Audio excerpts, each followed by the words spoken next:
parents kept coming in even though they're not supposed to stab the aide with a pencil. One of my kids is missing. It is the first day of my second year teaching first grade. My second year teaching in general. I'm pretty much keeping the same thing as last year for the first day, except that I added a rug. This will be a system that I will have to get used to. The students walk in, they'll be coloring their crowns. I forgot to bring my iPad. Later on, they'll be taking a selfie of themselves, and then I need my phone to take a picture of their first day. I also walked in and my flower decoration fell. What the heck? I was also planning to cover all of these rules. Instead of having rules up already, I wanted to have a read aloud and then we can talk about certain behaviors that are okay and not okay to have in class, then show the rules and make it seem like they made it up.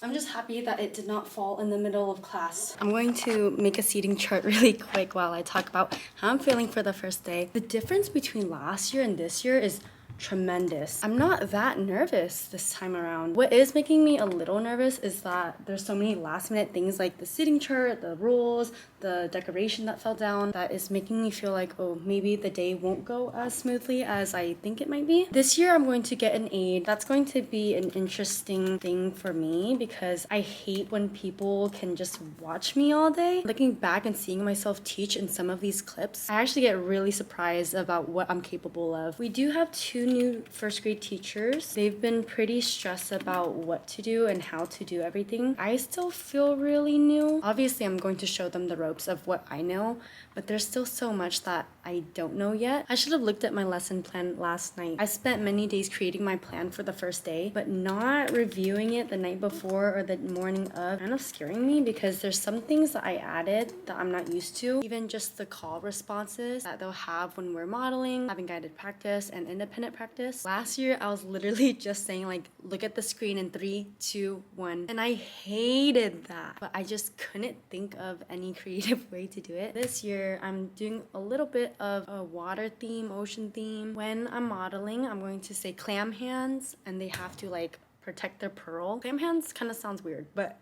I mean, that's what I have so far. And then for when they're doing guided practice, I'm going to say mimic, and then they'll say octopus. That's when they can grab their pencil that's stuck to their desk, and then they'll be like following my direction. Then when it's independent, I'll say shark attack, and I don't know, maybe I'll have them say chomp. Just that whole system itself is another thing that I need to get used to and figure out when it works and when it doesn't work. That was one heck of a day. I did get all of these flowers. I did have a lot of issues in the beginning of the day, which really did throw off the flow of everything. I got 4 students that I did not expect, meaning that I didn't have their name tags to put on them, let alone like their desks weren't ready. Last night, my roster was 21, and then this morning it was 25, but I didn't even know until the parents showed up. That was a wreck because I don't have enough trays for everyone, not enough pencil holders. I only had like 23 copies ready. Luckily, I did make extra copies of the behavior chart, so I was able to pass that out at the end of the day. When I brought the students in, the parents kept coming in even though they're not supposed to, and I was trying to excuse them and they weren't really listening. So then more parents started coming in because other parents were doing it. So it was a mess. But after they left, I was just like, wow, I love how this student is working so quietly. This student's coloring inside of the lines. Great job. The first 30 minutes was like, oh,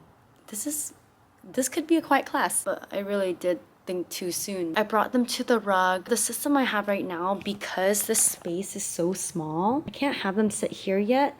So the first table that I call, they sit here according to the number 2. So seat 1, 2, 3, 4, 5, 6.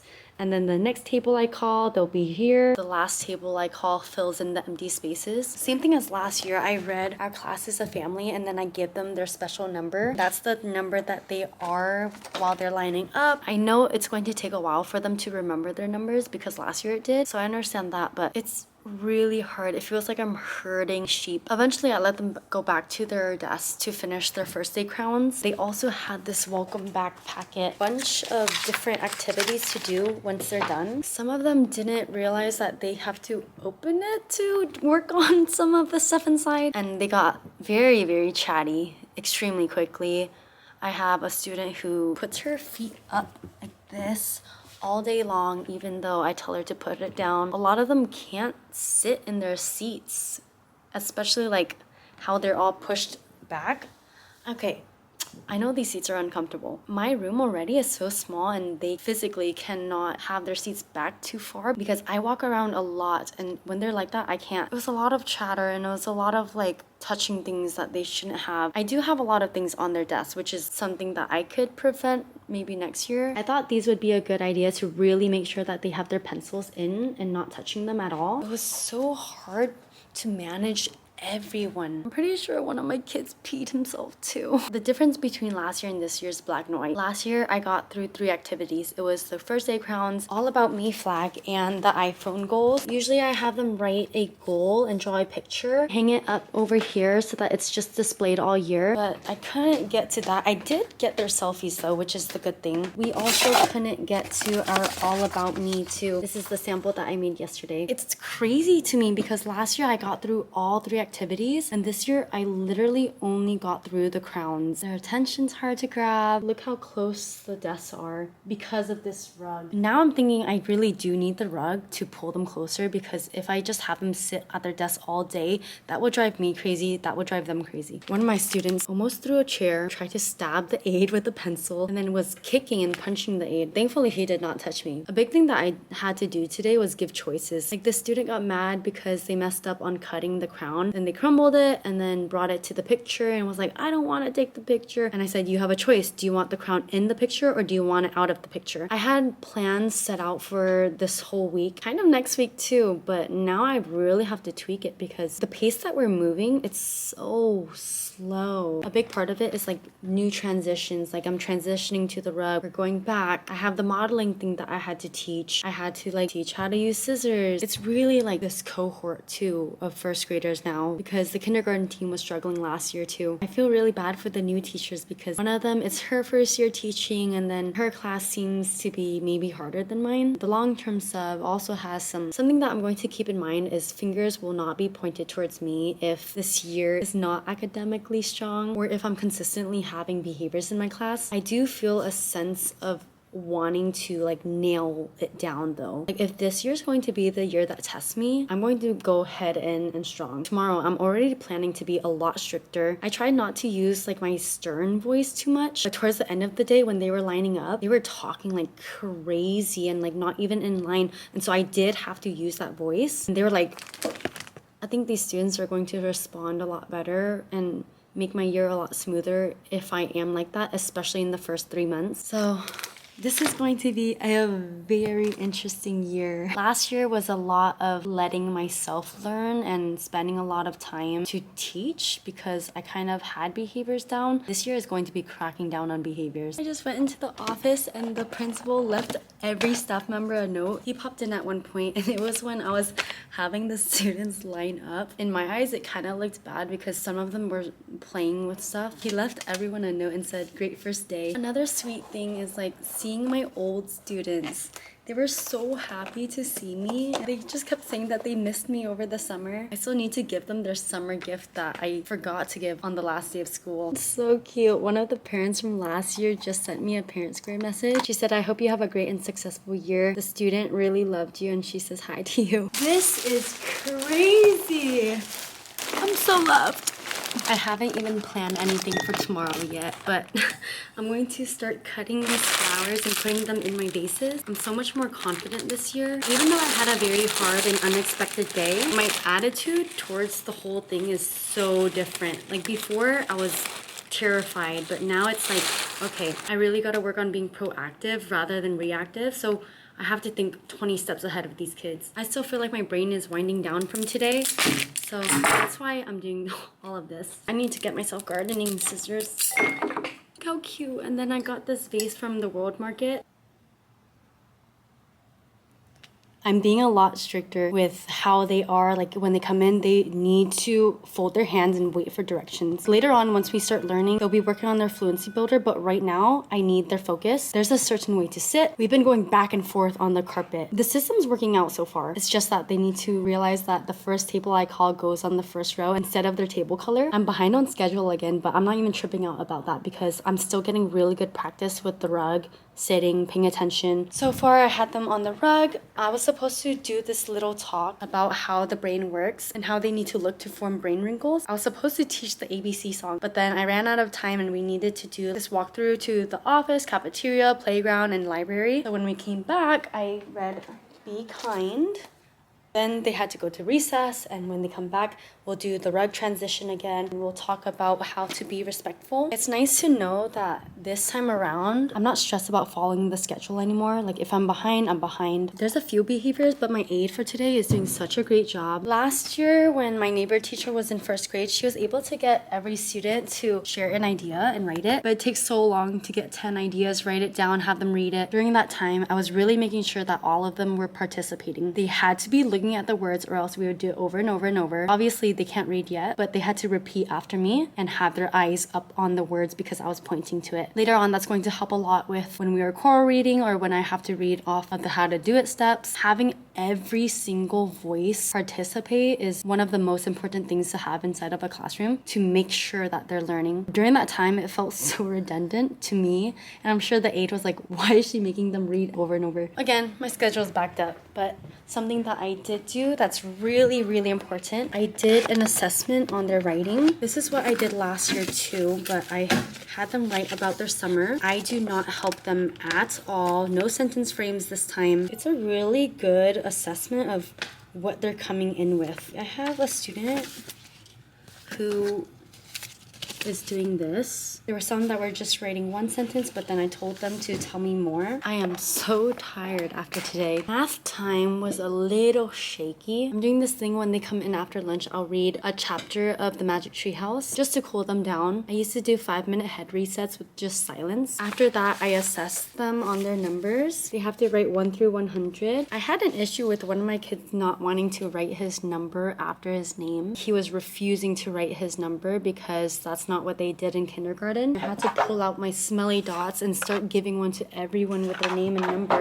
Then he finally did it. I started doing this numbers packet with them. The reason why I did this is because I want them to practice writing the number. Sometimes the kids will flip their numbers. Because we're not working on curriculum yet, this is still good practice. The only thing is the management, because I'm having them do it with me, but I still have these kids that are trying to go ahead. It's just a lot of positive reinforcements for those of them that are following along. We got to their iPhone goals. Some kids did not finish. I was really hoping that they would so that we can just move on from this, especially because I still don't have the free time packet for everyone yet. I didn't make enough copies with the new numbers coming in. Overall, it was such a good day. Me coming in strong really makes them straighten themselves up. When they're in line and they're talking, I make them sit down and try it again. Sit down, try again, sit down, try again. That way it's a habit. Another thing that I'm struggling with is really getting everyone to show me that they're ready by folding their hands, looking at me, and having their chair pushed in. Oh, I don't know how many times in the day where I had to say, push in your chair, push in your chair. Fold your hands, fold your hands, fold your hands. I know if I put in the work now, I can have an easier year. Tell me why I just got a call from the office saying that one of my kids is missing. This happens every year. I took him to the walking gate and he saw someone. Then another guardian came to the office. A lot of the times the parents don't coordinate with whoever's picking up the child. So stressful. Even during the day, there was a bunch of people walking around looking for this kid, and they even called for the student on the speakerphone, and it turns out that the student goes to a different school. That was a very hard day. Holy moly. Beginning of the day, of course it's the beginning, it was pretty good. I talked about the brain, how wrinkles are formed when you learn. I taught them how to partner share. That's going to need a lot more practice. After that, we read this book called What If Everybody Did That? This one. Then we talked about how to be responsible in the classroom. And if you can't tell, I started losing them. So I was like, let's just have these 4 ideas and move on. They're still learning how to line up in their spot after recess too. It just sucks because it's hot today. We worked on our All About Me flag. This is my example. And then they did this. I'm tired because math time was just a wreck. We were finger counting to 100, and I told them if they can make it to 100 with everyone participating, they'll get a handful of duckies. Anytime that I saw a student not participating, we would start over. So we would just go like 1, 2, 3, 4, 5, 6, 7, 8, 9, 10. and then repeat it until 100. They hate it. I'm being really strict. Like, if you are not participating, we are starting over. As much as I hate it too, like, they need that consistency and they need to know that I expect a certain level of participation. But they did make it to 100 eventually, and then I gave them another shot, and then they got 2 handful of duckies. I'm trying to give a lot just so that they can realize this means something. You're going to get a prize. We also worked on number 2. This time, I wanted them to follow the same colors that I did. But I had this one kid who started off with pink because he was going ahead. Now, this is green. I mean, in the camera, it kind of looks yellow, but this is green. And I told him it has to be green. You can either color over it or erase it. Let's just say there was ripping of paper, ripping of name tags, throwing a pencil box, screaming at the top of the lungs. And my class was like, whoa, what is going on? So then that set everyone else off for the rest of the day. That student had to be pulled out. And I had this conversation with them, like, sometimes we're going to have really big emotions and we don't know what to do about it. So then I taught the rest of the class while the student was out that this is going to happen and you need to be responsible for your learning and learn to ignore distractions. I taught them how to calm their bodies by breathing in, holding it, and breathing out. And I use this as an example. This represents the lungs. We breathe in, hold it, breathe out. Once I pulled this out, they were all listening. After I had that talk with them, I'd say the rest of my class was good at ignoring the screaming, but they were also taking advantage of that time and chatting with each other. I have to be strict with them because if not, I'm gonna be trampled over within the next month. A lot of the day is like, sit like a first grader, push in your chair, hold your hands, park your pencil. I'm reinforcing the kids who are doing it too. Even dismissal time, I only excused 2 tables. I was waiting for the rest of them to show me that they were ready. And I kept telling them too, like, show me that you're ready. They were flat out ignoring me. This was like 5 minutes of me waiting. I told them they're going to sit like a first grader for 5 minutes. If they're not, then I'm going to pause the timer until I see every single person who is still sitting down, following my expectation. They realized how long 5 minutes feels. And I told them, it doesn't feel this good when you have to wait this long for someone, does it? Such a crazy day. But I'm glad it's the weekend soon. I'm losing my voice already just from today. My plan was to get through number 3, 4, and 5. I only got through 2.